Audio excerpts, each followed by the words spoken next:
Hello friends, আসসালামু আলাইকুম। আমরা সকলেই জানি জ্যামিতি অংশ থেকে প্রাইমারি, বিসিএস, ব্যাংক, ইভেন মন্ত্রণালয়ের বিভিন্ন পরীক্ষাগুলোতে প্রশ্ন এসে থাকে। আর এই জন্য আমি পার্ট বাই পার্ট কয়েকটি ভিডিও আপলোড করে যাব। আর এই জ্যামিতি থেকে আপনি খুব সহজে ফুল মার্কস পেতে পারেন ইনশাল্লাহ। কি বিশ্বাস হচ্ছে না? Just follow me and just follow my channel, দেখুন না কি হয়। তো চলুন কথা না বাড়িয়ে আজকের ভিডিওটি শুরু করা যাক। আমরা 1 নম্বর অঙ্কে দেখতে পাচ্ছি 253 ডিগ্রি কোণকে কি কোণ বলে। এর উত্তর হবে প্রবৃদ্ধ কোণ। কেন প্রবৃদ্ধ কোণ? কারণ প্রবৃদ্ধ কোণের একটা সংজ্ঞা আছে যে 2 সমকোণের থেকে বড় কিন্তু 4 সমকোণের থেকে ছোট কোণকে বলা হয় প্রবৃদ্ধ কোণ। অর্থাৎ 180 ডিগ্রির থেকে বড় কিন্তু 360 ডিগ্রির থেকে ছোট কোণে হচ্ছে প্রবৃদ্ধ কোণ। তার মানে আমরা বলতে পারি যে প্রবৃদ্ধ কোণের একটা রেঞ্জ আছে, সেটা হচ্ছে 181 ডিগ্রি থেকে 359 ডিগ্রি।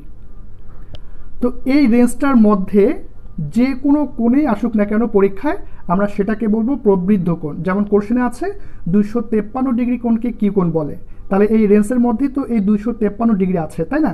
তাহলে এটা নিঃসন্দেহে হবে প্রবৃদ্ধ কোণ। 55 ডিগ্রি কোণের পূরক কোণ কত?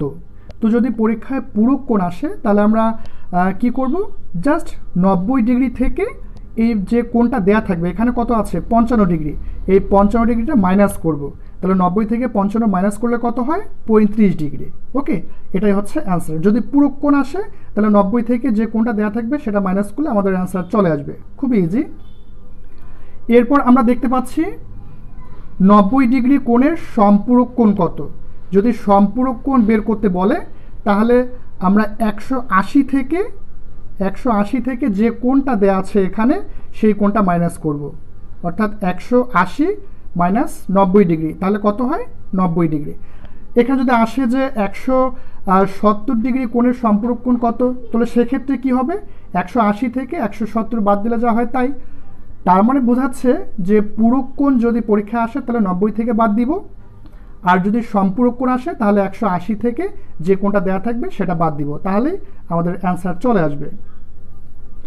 এরপরে কোশ্চেনে যাই, 37 ডিগ্রি কোণের বিপ্রতীপ কোণ কত? যদি বিপ্রতীপ কোণ বের করতে বলে তাহলে যে কোণটা দেওয়া থাকবে সেটাই হচ্ছে অ্যান্সার। খুব মজার ব্যাপার যে এখানে কি বলছে 37 ডিগ্রি কোণের বিপ্রতীপ কোণ কত, তার মানে হচ্ছে 37 ডিগ্রি কোণের বিপ্রতীপ কোণ এই 37 ডিগ্রি হবে। তো একটু আমি বোঝানোর চেষ্টা করছি কেন 37 ডিগ্রি হলো। আমরা যদি দুইটা রেখাকে এবি এবং সিডি, এই দুইটা রেখাকে যদি সেট করাই ও বিন্দুতে, তাহলে এখানে কিন্তু 4টা কোণ উৎপন্ন হলো, তাই না? তো একটি কোণ আরেকটি কোণের কিন্তু এখানে বিপ্রতীপ কোণ উৎপন্ন হবে। অর্থাৎ এই কোণটা যদি 37 ডিগ্রি হয় তাহলে এই কোণটাও হবে 37 ডিগ্রি। এই কোণটা যদি হয় 143 ডিগ্রি, এই কোণটাও হবে 143 ডিগ্রি। আমরা 5 নম্বর অঙ্কে দেখতে পাচ্ছি ত্রিভুজ এবিসিএ, এবি সমান এসি, এ কোণ 80 ডিগ্রি হলে বি কোণ কত? ঠিক এই ধরনের হচ্ছে অঙ্কগুলো দেখে অনেকে স্কিপ করে চলে যায় যে না, পরীক্ষার হলে হচ্ছে এইগুলো অঙ্ক দেখে আমার সময় নষ্ট করে লাভ নাই। কিন্তু আসলে কনসেপ্টটা হচ্ছে সম্পূর্ণ ভুল, কারণ এই ধরনের অঙ্ক থেকে মানে সব থেকে ইজিলি 1 মার্কস তোলা যায়, ওকে, এমসিকিউর ক্ষেত্রে। তো দেখি আমরা এবিসি ত্রিভুজে এবি সমান এসি, আমরা শর্টকাট একটা রাফ করে নিব এরকম পরীক্ষার হলে যে এবিসি হচ্ছে একটা ত্রিভুজ, এর কি বলছে এবি সমান এসি, অর্থাৎ এবি সমান এসি। আর এবি সমান এসি অর্থাৎ এবিসি ত্রিভুজে যদি দুইটা বাহু সমান হয় তাহলে দুইটা কোণও কিন্তু সমান হবে, ওকে। অর্থাৎ বি কোণ, এই বি কোণ সমান সি কোণ, আর বাহু তো সমান, অর্থাৎ এবি সমান এসি। আর একটা ত্রিভুজে যদি দুইটা বাহু সমান হয় তাহলে সেটাকে আমরা বলতে পারি সমদ্বিবাহু ত্রিভুজ, সমদ্বিবাহু ত্রিভুজ, ওকে। এখন কোশ্চেনে কি বলেছে যে এ কোণ সমান 80 ডিগ্রি, অর্থাৎ এই কোণটা যে আছে এই কোণটা হচ্ছে 80 ডিগ্রি। কি বের করতে বলেছে? বি কোণ, অর্থাৎ এই বি কোণ সমান কত? আর আমরা জানি ত্রিভুজের 3 কোণের সমষ্টি 180 ডিগ্রি। তো আপনারাই বলুন, যদি মানে ত্রিভুজের 3টা কোণের সমষ্টি যদি 180 ডিগ্রি হয় আর যদি এ কোণ দেওয়া হয়, এখানে দেওয়া আছে 80 ডিগ্রি, তাহলে 180 থেকে যদি 80 ডিগ্রি বাদ দেই তাহলে কত থাকে? 100 ডিগ্রি, তাই না? এই বি এবং সি কোণ মিলে হচ্ছে এই 100 ডিগ্রি। তো আমরা একটু আগে জানলাম যে বি কোণ সমান সি কোণ, অর্থাৎ বি কোণ যত হবে সি কোণ তত হবে। তাহলে এই 100 ডিগ্রিকে যদি আমরা ভাগ করে দেই, অর্থাৎ 2 দিয়ে যদি ভাগ করি, তাহলে কত হয়? 100কে যদি 2 দিয়ে ভাগ করি তাহলে 50 ডিগ্রি, তাই না? তাহলে এই 50 ডিগ্রি হচ্ছে বি কোণ এবং সি কোণ, অর্থাৎ এটা হচ্ছে 50 ডিগ্রি, এই কোণটাও 50 ডিগ্রি, আর এই কোণটা হচ্ছে 80 ডিগ্রি। আমাদের কি বের করতে বলেছে? বি কোণ। তাহলে বি কোণ হচ্ছে 50 ডিগ্রি। আর যদি পরীক্ষা আসতো যে সি কোণ কত, তাহলে সেক্ষেত্রেও সি কোণ হতো 50 ডিগ্রি। আশা করি আপনারা বুঝতে পেরেছেন। আমরা 6 নম্বর অঙ্কটি দেখতে পাচ্ছি, কোনো ত্রিভুজের 3টি বাহু বর্ধিত করলে উৎপন্ন বহিস্থ 3টি কোণের পরিমাণ কত? এটি 32তম বিশেষ পরীক্ষায় এসেছিল। তো এই প্রশ্নটির ক্ষেত্রে আমরা অ্যান্সার মুখস্থ করে রাখি অনেকেই, সেটা হচ্ছে অ্যান্সার 360 ডিগ্রি। কিন্তু একটু যদি আমরা মানে বুঝতে পারি যে এটা কেন 360 ডিগ্রি হলো, তাহলে তো আরও অনেক সুবিধা হয়, তাই না? তো দেখি একটু বোঝানোর চেষ্টা করছি। আচ্ছা, একটা ত্রিভুজ অঙ্কন করি, এবিসি একটা ত্রিভুজ, ওকে। আর এটা আমি একটা সমবাহু ত্রিভুজ অঙ্কন করলাম, অর্থাৎ আমরা জানি যে ত্রিভুজের 3 কোণের সমষ্টি 180 ডিগ্রি। তো প্রতিটা কোণ যদি হয় 60 ডিগ্রি, তাহলে তো এটা সমবাহু ত্রিভুজ হয়ে গেল, তাই না? ওকে, সমবাহু ত্রিভুজ অঙ্কন করলাম। তারপর কি বলছে? 3টি বাহু বর্ধিত করলে, 3টি বাহু বর্ধিত করলে, অর্থাৎ প্রথমে একটা বাহু বর্ধিত করি। তো বর্ধিত করলে আপনারা একটু লক্ষ্য করুন তো, তাহলে এখানে কত ডিগ্রি কোণ উৎপন্ন করবে প্রথম বাহুটাতে? এই সম্পূর্ণটাই তো হচ্ছে 180 ডিগ্রি, তাই না? একটা রেখার ওপর যদি একটা কোণ উৎপন্ন করি, তাহলে সেটা তো সম্পূর্ণ 180 ডিগ্রি হয়। তো এই দিকের কোণটা যদি 60 ডিগ্রি হয়, তাহলে এটা কত হবে? অবশ্যই 120 ডিগ্রি। অর্থাৎ একটা বাহু বর্ধিত করলাম, 120 ডিগ্রি কোণ পেলাম, ভালো কথা। তারপর হচ্ছে এই বাহুটা বর্ধিত করি। আচ্ছা, এটা কত ডিগ্রি? 60 ডিগ্রি, তাই তো? এটা হচ্ছে 60 ডিগ্রি। তাহলে এই বাহুটা কত হবে? এটাও হচ্ছে 120 ডিগ্রি, কারণ একটা রেখার ওপর যদি আমরা কোণ উৎপন্ন করি, সেটা সম্পূর্ণটাই হচ্ছে 180 ডিগ্রি। তো এটা যদি 60 ডিগ্রি হয়, তাহলে এটা হচ্ছে 120 ডিগ্রি, ওকে। এরপর যদি এটাকে বর্ধিত করি, তাহলে এবার এই দিক দিয়ে ধরি, এই দিক দিয়ে হচ্ছে এটা যদি 60 ডিগ্রি হয়, তাহলে এটা কত হবে? 120 ডিগ্রি। তাহলে এখানে একটা বাহু বর্ধিত করার ফলে 120 ডিগ্রি কোণ পেলাম। তারপর এই দিকে একটা বাহু বর্ধিত করার ফলে এখানে হচ্ছে আমরা 120 ডিগ্রি কোণ পেলাম। তারপর এটাকে বর্ধিত করার ফলে 120 ডিগ্রি পেলাম। অর্থাৎ 120 ডিগ্রি যোগ 120 ডিগ্রি যোগ 120 ডিগ্রি, তাহলে কত হয়? 360 ডিগ্রি। আশা করি আপনারা বুঝতে পেরেছেন।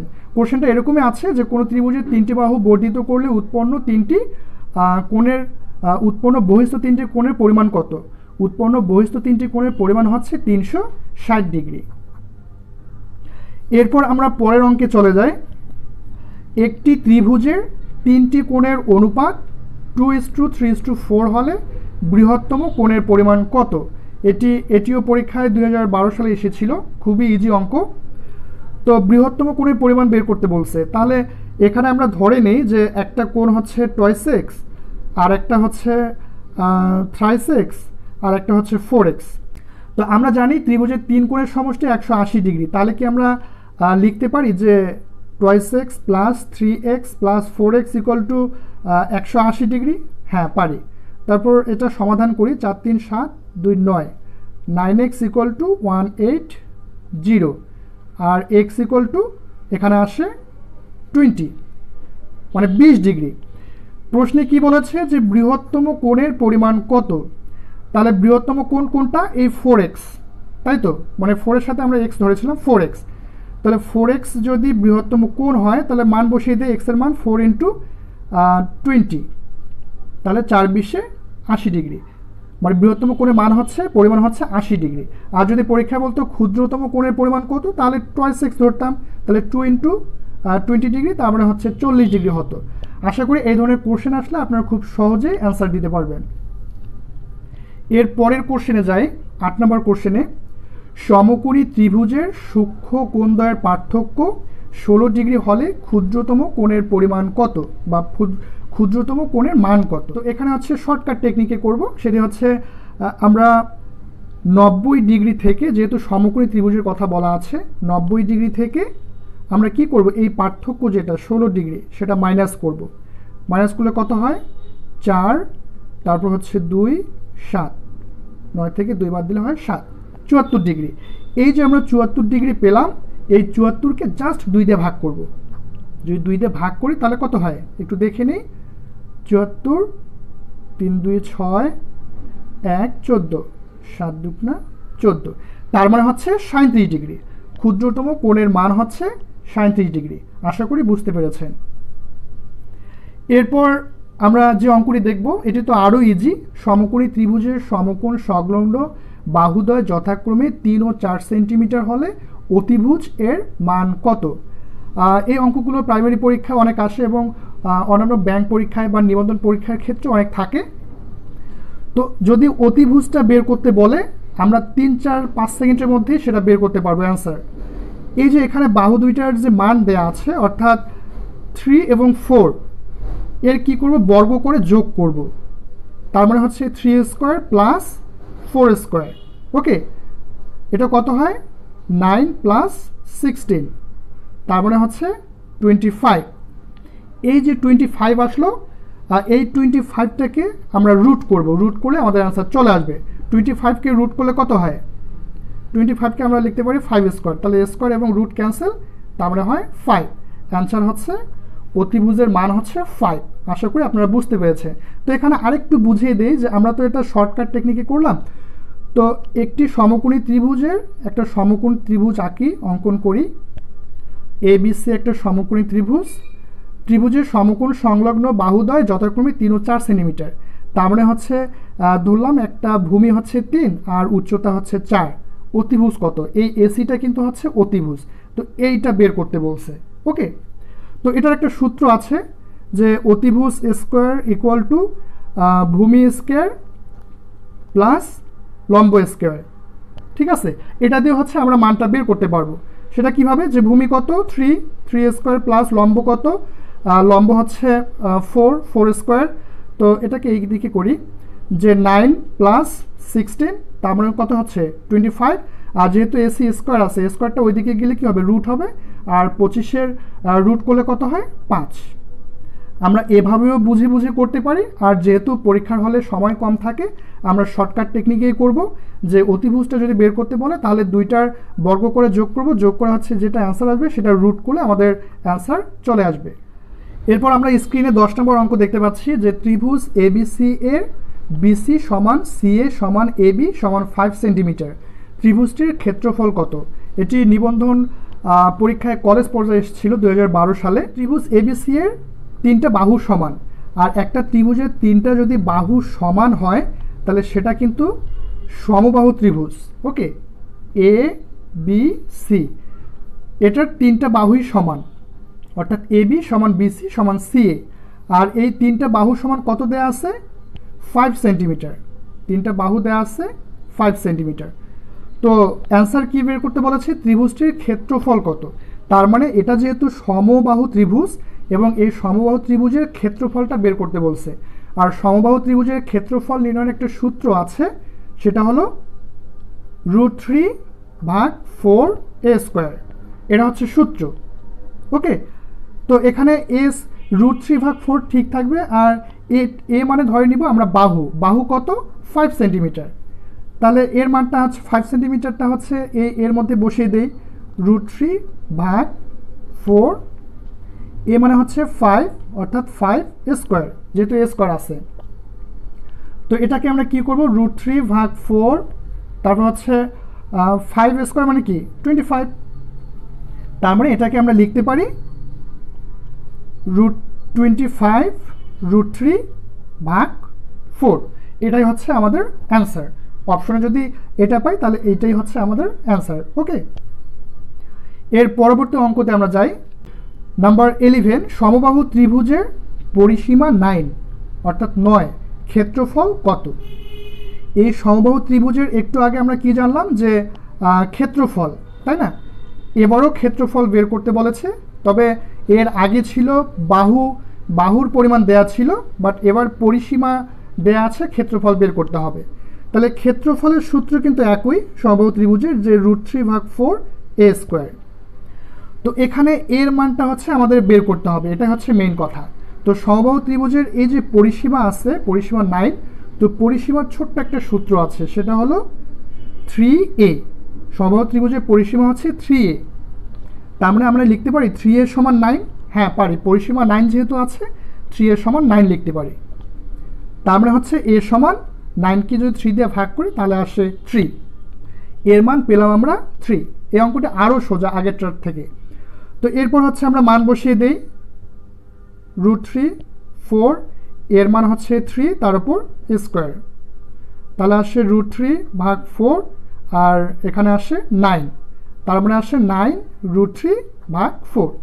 ঠিক এই অপশনটা আমরা পরীক্ষার হলে যদি পাই তাহলে সেটাই হচ্ছে আমাদের কারেক্ট অ্যান্সার। ওকে, এবার সর্বশেষ অঙ্ক আমরা দেখব, এটিও খুব ইজি এবং বিভিন্ন পরীক্ষায় এসে থাকে।